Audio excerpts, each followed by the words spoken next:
जाएंगे तो चला जाऊँ पता नहीं। तमाम चीजें हमारे बीच में आई कि आपका जो भर्ती प्रक्रिया था वो गलत है। हम लोग अधिकारियों के पास गए, अधिकारी ने दरवाजा बंद कर लिए, मुझे मिलने नहीं दिया। फिर हम दिल्ली सरकार के सभी मंत्री से मिले, उन्होंने कहा जो भी इक्विपमेंट आपके पार्टी के लोग हैं और ये आम आदमी पार्टी के लोग हैं, तो आज हमारे पास दिल्ली सरकार पूरी बैठी हुई। यहाँ सभी लोग बताना, पूरी जिम्मेदारी से मैं कहा था कि दिल्ली सरकार से जितना काम कराना होगा मैं करा के लाके दूंगा। कहा था कि नहीं कहा था? और बीजेपी से जो काम करा के लाके देना है आप करके दे दो। कहा था कि नहीं कहा था? लेकिन तब भी नहीं हुआ।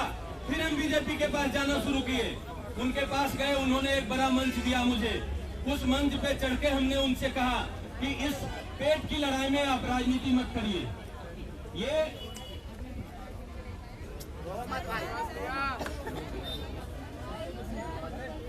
प्रेमजीत भाई हौसला रखो, थोड़ा सा 2 कदम बाकी है। हौसला रखो, हौसला रखो, सरकार साथ में, हौसला रखो। भारत माता की जय, भारत माता की जय।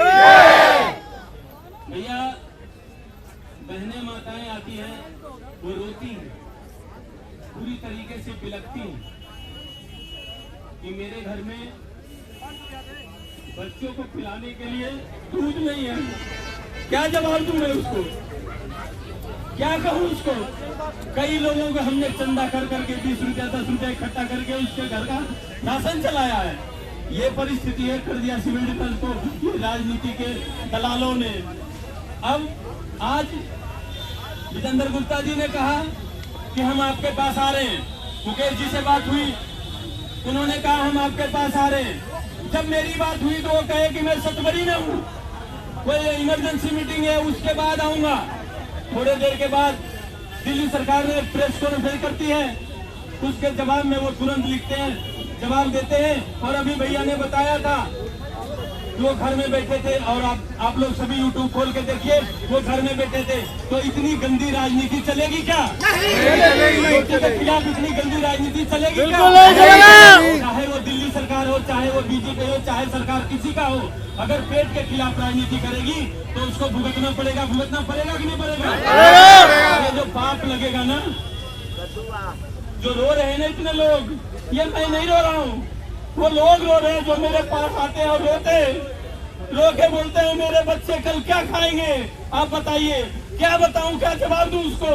फिर मैं दिल्ली सरकार के पास जाता हूं, भैया ये परेशानी है। कुलदीप भाई को मैं इतना परेशान करता हूं, दिलीप भैया को फोन कर करके परेशान करता हूं, किसके पास नहीं जाता हूं?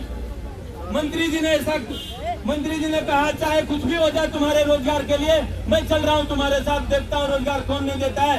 समस्या ये है कि दिल्ली सरकार के पास कागज है और उपराज्यपाल महोदय के पास कलम है।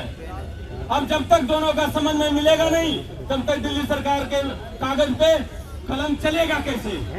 अगर ये कागज पे कलम नहीं चलेगा तो रोजगार हमको मिलेगा कैसे? सवाल ये 10,000 वॉलंटियरों को प्रेजेंटेशन करने का नहीं है। हमने जो टीम बनाई, हमने जो टीम गठन करी, बीजेपी प्रदेश अध्यक्ष कार्यालय से बोला गया कि आपका कोई माई बाप नहीं है, कभी कोई आ जाते हो कभी कोई आ जाते हो। हमने एक कोर कमेटी बनाई उनके कहने से। फिर हमने उनको जाके कहा कि जी एक कोर कमेटी बनाया, आपने कहा बनाने के लिए, हमारा कोई इरादा नहीं था, लेकिन आपने कहा तो हमने एक कोर कमेटी बनाया और हम आपके पास आएंगे, आप जो कहोगे वो हम करने को तैयार हैं।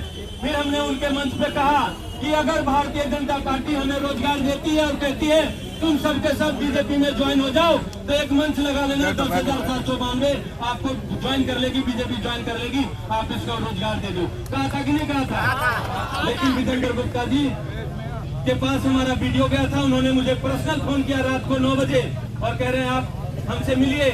मैं उनसे मिला, मिलने के बाद उन्होंने आश्वासन दिया कि ये दिल्ली सरकार झूठ बोल रही है, आपको रोजगार देना नहीं चाहती है। मैंने कहा सर आपकी पूरा बात मान लिए, वो तो ये भी कह रही है कि रोजगार आप दे दो, रेजोल्यूशन तो आपने ही बनाया है, उसको आप पास कर दो, हम आपके पास आ रहे हैं 3 तारीख को।